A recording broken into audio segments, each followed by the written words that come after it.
All right, so this is part one on answering the most common questions that I get asked when I talk to home buyers. So what are seller credits? Seller credits are basically the seller giving you money to use towards your closing costs.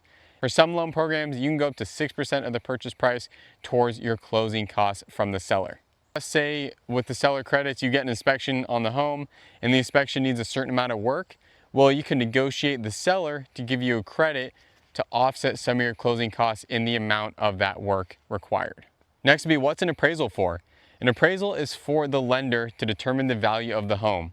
As much as it's for you to feel good about purchasing the home, it's all for us in basically determining what the home is actually worth. Next is, what are points?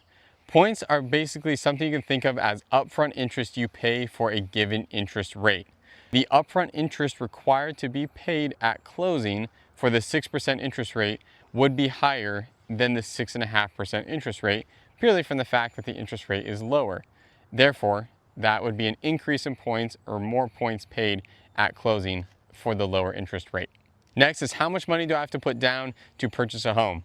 There are so many options for down payment assistance that you're not actually required to come out of pocket for any money for a down payment if you require for down payment assistance.